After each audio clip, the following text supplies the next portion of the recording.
आपको रहने के लिए घर, सब कुछ तेलंगाना सरकार ने आप लोगों को वादा कर रहा है।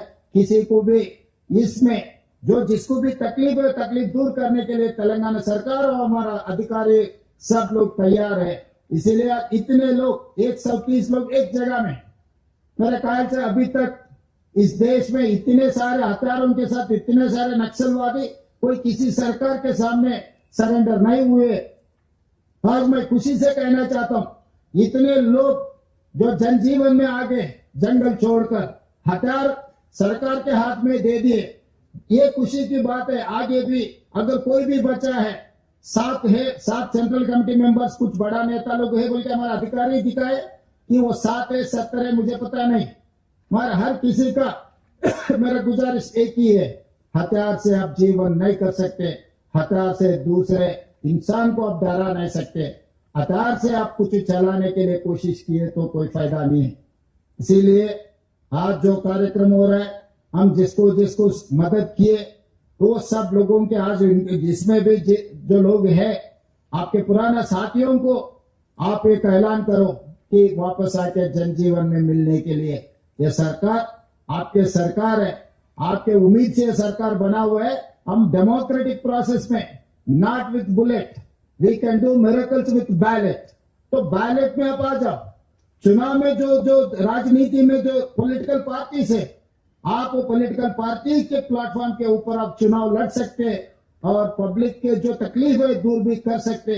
इसीलिए आज हमारे तेलंगाना सरकार, हमारे अधिकारी लोग जो अच्छा काम किए, वो सब लोगों को मैं अभिनंदन देना चाहता हूं। मेरा पत्रकार मित्रों से भी मेरा एक ही गुजारिश है, आप लोग भी आपके माध्यम से ये कह दो कि आने वाले दिनों में, क्योंकि केंद्र सरकार ने मार्च 31, 2026 के अंदर इस देश में नक्सलवादियों को साफ करने का ऐलान किया हुआ है, तो इसमें हिंसा नहीं होना है मेरे तरफ से।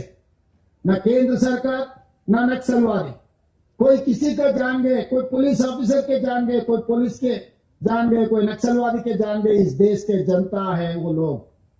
किसी का जान उनके परिवार के लिए बहुत कीमती है, इस देश के लिए भी बहुत कीमती है। इसीलिए किसी का जान लेने का कोई किसी का सोच नहीं है। एक अच्छा रास्ता हम दिखाएंगे और 25 दिन बाकी और 20 दिन बाकी है। 20 दिन के अंदर जितने भी सेंट्रल कमेटी जो पूरा अंडरग्राउंड में जितना भी लोग है, 31 मार्च के अंदर हम लोग सचमुच आगे आकर ये सब सारे सरेंडर करवा दिए तो देश शांति से रहेंगे। देश और तेलंगाना राज्य में तरक्की करने वाले, दुनिया से मुकाबला करने वाले हम लोग। इसीलिए मैं आज फिर एक बार ऐलान करना चाहता हूं, जो अंडरग्राउंड नक्सलाइट्स है, इंक्लूडिंग गणपति जी, उनके साथी लोग, आप आ जाओ, जनजीवन में आ जाओ। तेलंगाना सरकार आपको वेलकम करने के लिए तैयार है। धन्यवाद पत्रकार मित्रों।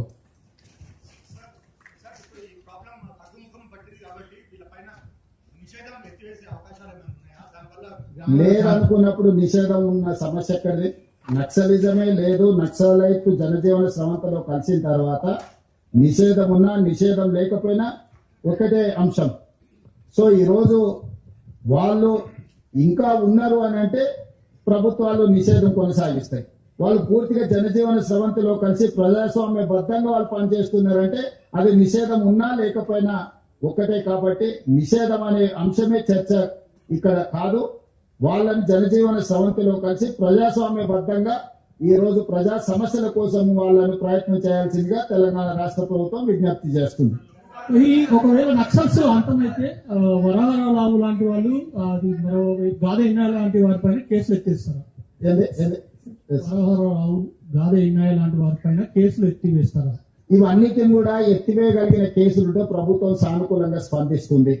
దాంట్లో ఉన్న క్రిమినాలిటీ కానీ, మర్డర్ కేసెస్ కానీ, ఇతర తీవ్రమైన నేరాలు ఉంటే ప్రభుత్వాలు ఎత్తేసినా కూడా న్యాయస్థానాలు ఊరుకోవు. కాబట్టి ఆ case by case, person by person కేసులను పరిశీలించడం జరుగుతుంది.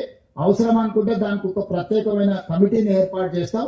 ఒక్కొక్క కేసును ఒక్కొక్క వ్యక్తి యొక్క ఆ కేసు తీవ్రతను బట్టి ప్రభుత్వం చర్యలు తీసుకుంటే ప్రభుత్వం సానుభూతితో ఉన్నది, ప్రభుత్వం సానుకూలంగా ఉన్నది. సమస్యల్ని పరిష్కరిస్తాము. కేసులు ఏమైనా ఉంటే చట్ట పరిధిలో ఎత్తేయడానికి అవకాశం ఉన్న కేసులను ఎత్తేయడానికి ప్రభుత్వం సిద్ధంగా ఉంది. ఎస్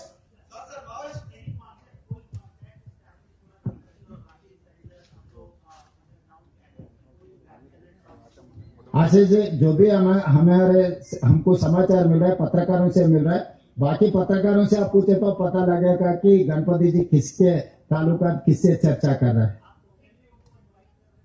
मैं ओपन डायलॉग कर रहा हूं, किसी को छुपा के किसी को जो पर्सनल कोई बात नहीं, इट्स ओपन डायलॉग।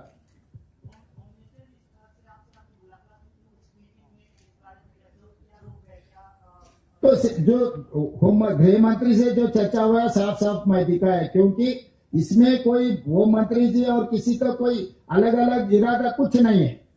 कोई आम आदमी के हाथ में हथियार नहीं रहना है। हथियार से चलाने के लिए कोशिश किए तो केंद्र सरकार ने उसके ऊपर कानून लागू करेंगे। मेरा भी वही राय है, किसी के हाथ में हथियार रहने से अपना democratic system is not going to allow you to take weapon and doing something.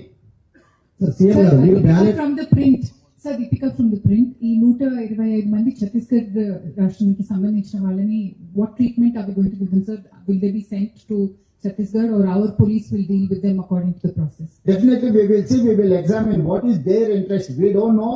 They wanted to stay in Telangana, they wanted to go Chhattisgarh. If they wanted to go Chhattisgarh, we will initiate a dialogue with the Chhattisgarh government. Otherwise, if they wanted to settle here, definitely we will examine with proper approach. Devji లాంటి వాళ్ళు ప్రత్యక్ష రాజకీయాల్లోకి వస్తామనేటువంటి statement చేస్తా ఉన్నారు. అట్లాంటి వాళ్ళపైన CM గారు ఇక్కడ మార్చి 31 అనేది కట్ ఆఫ్ డేట్ చాలా షార్ట్ గా ఉంది. దీన్ని ఎక్స్టెండ్ చేయమని చెప్పి సెంట్రల్ హోమ్ మినిస్టర్ కోరడం జరిగింది. అంటే చర్చలు జరిపారు. అట్లాంటిది ఏం చర్చలు జరగలేదు. వారు పెట్టిన అంశాన్ని నేను మీకు చెప్తా ఉన్నాను. అదే మీరు మీడియా మిత్రులు అమిత్ షా గారిని అడిగితే ఏమైనా మీకు సమాధానం దొరుకుతుండొచ్చు. సార్ దేవ్జీ లాంటి వాళ్ళు ఆ ప్రత్యక్ష రాజకీయాలకు వస్తామనేటువంటి స్టేట్మెంట్ చేస్తా ఉన్నారు. అట్లాంటి వాళ్ళ గురించి ఏం మాట్లాడతారు మీరు? ఇప్పుడు జనజీవన సంస్థలోకి రమ్మని చెప్పి స్టేట్మెంట్ చేశారు. వాళ్ళు వస్తే వాళ్ళ పైన నిఘా ఉండదా? వాళ్ళ జీవన విధానాన్ని నిర్ణయించుకునే అధికారము హక్కు వాళ్ళకు ఉన్నది. వాళ్ళు ప్రజా జీవితంలో ప్రత్యక్ష రాజకీయాలకు వస్తారా లేకపోతే కుటుంబ సభ్యులతో శాంతియుతంగా గడుపుతారా అనేది వాళ్ళ యొక్క స్వేచ్ఛ. దాంట్లో ప్రభుత్వానికి ఎలాంటి ఆసక్తి లేదు. వాళ్ళ ఇష్టాయిష్టాలను బట్టి వాళ్ళు వ్యవహరించవచ్చు. మేము ఎవరిని రాజకీయాలకు ప్రజా సమస్యల్ని పరిష్కరించమని చెప్తున్నాం. రాజకీయ పార్టీలకు వస్తారా రాదా అనేది వాళ్ళ అభిష్టం మేరకు తీసుకునే నిర్ణయము. ఎవరైనా ఇప్పుడు సీతక్క ఉన్నారు, రాష్ట్రంలో మంత్రిగా ఉన్నారు, అట్లానే చాలా మంది సానుభూతి పరులు గతంలో పనిచేసిన వాళ్ళు ప్రజా జీవితంలోకి వచ్చారు, ప్రజాప్రతినిధులు అయ్యిండ్రు. కాబట్టి ఎవరి ఇష్టం వాళ్ళది, వాళ్ళ స్వేచ్ఛ వాళ్ళకు ఉన్నది. చాలా సంవత్సరాల తర్వాత వాళ్ళు వాళ్ళ కుటుంబ సభ్యులను కలుస్తున్నారు. కొంతకాలం వాళ్ళని ఆ ఆనందాన్ని ఆ స్వేచ్ఛను ఆస్వాదించని అని ఆ తర్వాత వాళ్ళు ఏం చేయాలనుకుంటున్నారో వాళ్ళ ఆలోచన మేరకు నిర్ణయం తీసుకున్న తర్వాత అప్పుడు ఎవరైనా కాంగ్రెస్ పార్టీలో చేరాలనుకుంటే కాంగ్రెస్ పార్టీ అధ్యక్షుడు మహేష్ గౌడ్ గారు ఎప్పుడు గాంధీ భవన్ లో అందుబాటులో ఉంటారు. వారిని కలిసి వాళ్ళ ఆసక్తిని వ్యక్తపరచవచ్చు. ఇతర రాజకీయ పార్టీలలో కూడా చేరడానికి అవకాశం ఉంది. వాళ్ళ అభిష్టం మేరకు వాళ్ళు చేరొచ్చు. मुख्यमंत्री जी, कई ऐसे लोग हैं जिन्होंने अपने परिजन खोए हैं इन बंदूकों से. अब उनको क्या कहना चाहेंगे, उनसे क्या अपील करेंगे? क्योंकि उनके अंदर कहीं ना कहीं वो टीस तो है कि इनकी वजह से जो है उन्होंने अपने परिजन खोए, चाहे वो ऑफिसर हो या फिर कोई और. सही है, मैं भी यही कहना चाहता हूँ. आगे नहीं होना है, जो हुआ है हुआ है.